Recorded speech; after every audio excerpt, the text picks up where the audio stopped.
कुछ और तथ्य सामने देखो 2 दिन के जब 8 दिन के रिमांड में उसने तो बताया नहीं कि मैंने मारा क्यों है, तो 2 दिन के रिमांड में क्या बताएगी वो। इसलिए मैं जब से मांग कर रहा हूँ नार्को टेस्ट की जांच की जाए, तो नार्को टेस्ट की जांच से मेरे को पता है इसके पीछे कोई ना कोई तो छुपा हुआ है जिसको बचा रही हो, तो वो जांच मैं शुरू से मांग कर रहा हूँ मेरे को मिल जाए। मेरा सरकार से मेरी एक ही अपील है कि आप उसको एक बार नार्को टेस्ट जांच की जाए। जिस तरह से उसने ये अभी तक बताया नहीं क्या कि मारा क्यों, मारा ये तो बता दिया, कारण क्या इसके पीछे मारने का, मेरे को ये समझना है। तो आप नार्को टेस्ट की मांग कर रहे हैं। जी सर। तो आपको लगता है कि इस केस में 5 आरोपी के अलावा और भी सर और भी हो सकता है ना सर, क्योंकि इतना बड़ा गुमराह करके इतनी चीजों को समझाना उलझाना, इसे सारी जबरदस्ती काय के लिए करी है, यदि नार्को टेस्ट की जांच होगी तो शादी क्यों करी है, किसने इसको जबरदस्ती करवाई थी, ये सब मालूम पड़ेगा अपने को। तो उनका हक बनता, उनको जेल होना चाहिए जिनने इसको पैसा दिया शादी करने के लिए। तो लड़की बालिग थी, पैसा इतना क्यों दिया खवालों ने, किसने दिया उसको इतना पैसा शादी करने के लिए, फिर उसे मर्डर कर दिया। घर वाले तो देते हैं ना, उनको फर्ज होता है। सब फर्ज होता है। मैं आज अच्छी बालिग क्यों होती, बालिग का मतलब क्या होता है, जब वो जमाना चले गया है, अभी का जमाना बदला गया है। तो शादी यदि करी है, इतना पैसा शादी करवाई, उस लड़की के इतना माइंड में था, तो नार्को टेस्ट की जांच करेंगे, बहुत सी चीज अपने पीछे हाथ में आएगी। चारों को भेज दिया है। सोनम से अभी और पूछताछ होगी। पूछताछ के लिए सोनम और राज को उन्होंने क्या कहते हैं पुलिस रिमांड पर 2 दिन की और मांगा है, तो कोर्ट से 2 दिन की जमा वो क्या कहते हैं पुलिस रिमांड मिला है क्या कुछ। हाँ, तो 2 दिन में और भी कुछ बताएंगी, वो जो भी है ना, मतलब जो पीछे का, तो 2 दिन में कुछ न कुछ तो बताएगी, क्योंकि वो गुमराह बहुत ज्यादा कर रहे हैं। क्यों, उनको जो सच्चाई मालूम वो सारी बताना चाहिए। आपको लगता है अभी भी कोई काफी मामले की पूरी बात नहीं आ पाई है कि किस वजह से उसने कत्ल हाँ, क्यों मारा राजा को, ये जब तक नहीं बोलेगी ना, जब तक तो उसको रिमांड पे रखना ही पड़ेगा, क्योंकि वो बोल देगी तो अपन सामने क्लियर हो जाएगा ना कि राजा का कारण क्या था, राजा को क्यों मारा। सर ऐसा मुझे तो कुछ मैंने क्लिक नहीं हो रहा कि हाँ उन्होंने यहीं आए थे।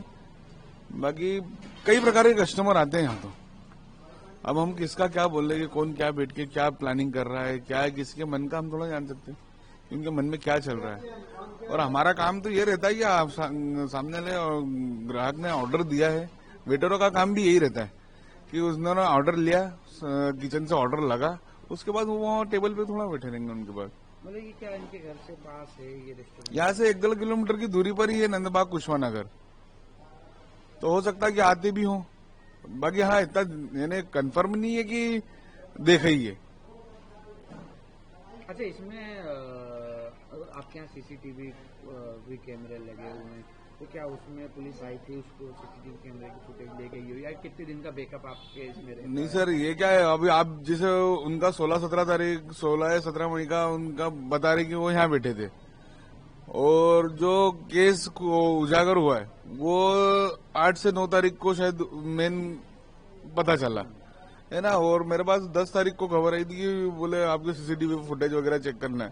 तो मैंने क्लियर बताया कि मेरे 8 से 10 दिन का रिकॉर्ड रहता है, उसका कैपेसिटी उतना है, उसके अलावा मेरे पास नहीं मिल पाएगा, और हो तो आप एक बार और चेक कर लो, हमें कोई प्रॉब्लम नहीं। जो चेक हुए उसमें मतलब आप बैकअप नहीं था उस तारीख का, उस आसपास तारीख? नहीं सर, सिर्फ 10 दिन का ही। 8 से 10 दिन का रहता है, उसका कैपेसिटी 8 से 10 दिन का है।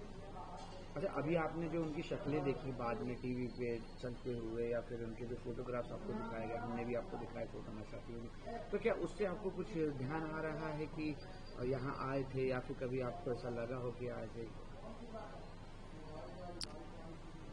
आए होंगे, मुझे ना इतना कंफर्म नहीं है, और उस बात को सर हो गया महीना 1.25 महीना हो गया, 1 महीना प्लस हो गया है, तो अब इतना ध्यान तो रहता नहीं है। हाँ, कई कस्टमर आते हैं, कई प्रकार के कस्टमर आते हैं। अब वो जैसे बता रहे बोले 6 घंटे यहाँ बैठे थे, अगर 6 घंटे बैठे होते तो वो दिमाग में रहते कि हाँ ये 6 घंटे बैठे थे अपने, अब ऐसा कोई हुआ ही नहीं सीन। और ये क्या ये क्या है, ये एरिया भी सुपर कॉरिडोर TCH जो एरिया है ये बहुत शांत है, यहाँ पे कंस्ट्रक्शन अभी डेवलप नहीं है इतना, क्या यहाँ पे बहुत ऐसी जगह है कि आराम से बैठ के कुछ भी बात कर लो आप, तो हो सकता है इसी एरिया में भी बैठे हो या किसी जगह पे बैठे हो, या ऐसे खाना खाने के बाद गए हो, या खाना खाने के पहले बातचीत करके यहाँ खाना खाने आए हो, ये भी हो सकता है। अब जैसे आपके भी रेस्टोरेंट का नाम आ रहा, तो कहीं आपको लगता है जिस तरीके से कांड हुआ उसको लेकर आप यहाँ के लोगों को क्या सोचते हैं, लोग? सर ये तो देखो, ये जो कांड हुआ है ये तो पूरे इंदौर शहर का नाम खराब करा है, माँ अहिल्या की नगरी को बहुत अपवित्र करा गया है। ये कांड बहुत बेकार कांड हुआ। आपको शादी करी थी आपने तो उसके साथ 7 जन्मों की कसमें खाई थी, 7 दिन में आपने उसको मौत के घाट उतार दिया है, ये तो गलत है। या फिर आपको शादी नहीं करना थी और शादी कर भी ली थी तो भाग जाते वहां से। किसी को मार के ही उस चीज का निराकरण थोड़ी ना है। आज उस परिवार से पूछो जिसके ऊपर ये बीती है। आज माल्य की नगरी को अपवित्र कर ही दिया है। कहीं ना कहीं आपके रेस्टोरेंट की भी बदनामी हो रही है। सर मुझे तो बहुत शर्मिंदगी महसूस हो रही कि मेरे आके उन्होंने ये बोला है कि यहाँ बैठ के मैंने प्लानिंग करी। मैं खुद शर्मिंदा हूँ कि इस केस में हमारे रेस्टोरेंट का नाम आया, हमारा नाम आ रहा बेकार। बहुत यानी शर्मिंदगी वाली बात है कि यहाँ बैठ के उन्होंने ये सब प्लानिंग वगैरह जो भी करी है, बता रहे हैं कि बोले प्लानिंग करी, ये करी। हालांकि मेरे को नहीं लगता कि यहाँ बैठ के प्लानिंग करेगा कोई भी, यानी पब्लिक उसमें नहीं करेगा। नहीं देखा यहाँ केबिन भी बने हुए हैं। केबिन बने तो कोई क्या प्राइवेसी उसमें, कुछ नहीं, बस एक आड़ है। व्यक्ति नॉनवेज खाने वाले बहुत से। मेरे साथ इस वक्त पंडित अजय दुबे हैं और पंडित जी का एक बड़ा खुलासा है, बड़ा दावा है, उन्हीं से पूछते हैं ये पूरा मामला क्या है। सोनम को लेकर के पंडित जी अब एक नई चीज़ आई है कि वो समलैंगिक थी, तो क्या इस पर आप अभी भी कायम है, आप दावा करते हैं इस बात? बिल्कुल बिल्कुल, ये बड़ा किस तरह का दावा है आपका? कि वो समलैंगिक है, उसको 2 साल से ये चल रहा था और वो जिद्दी किस्म की थी और उसको जिद एक हावी हो गई थी कि मेरे को एक करना सो करना है, चाहे इसमें कोई भी माँ बाप को भी नहीं देखा उसने, अपने परिवार को भी नहीं देखा, है ना, किसी के साथ कितनी बड़ी हानि हो सकती है ये भी उसने नहीं देखा। ये चीज़ें नहीं समझ पाई वो, क्योंकि क्या होता है जब 7.5 और राहु का योग होता है एक साथ, चंडाल योग बोलते हैं इसको, ये सारी चीज़ें उसमें थी उसकी कुंडली में। तो वो किसी की समझने को तैयार नहीं थी, वो कोई भी उसको कितना भी समझाएगा, है ना, तो उसके समझ में ये चीज़ें नहीं आती। और क्या था उसके नेचर में समलैंगिक जो आपने पहचाना, तो कैसे पहचान करते हैं? ये उसी दिन हमको उसमें कुंडली में दिख गया था, जो उसने बनाई थी प्रश्न कुंडली, तो उसमें सारी चीज़ें क्लियर हो जाती हैं। और क्या नेचर था उसका, कैसा नेचर था? क्या मतलब ये भी योग था कि वो अपने पति को मरवाएगी, ये कोई योग था उसमें? उसमें योग बन रहा था, ये भी पति हत्या का योग था उसमें। क्या कहते हैं उसको आप लोग, आपकी भाषा में क्या कहा जाता है? उसको हम लोग बोलते हैं चांडाल योग।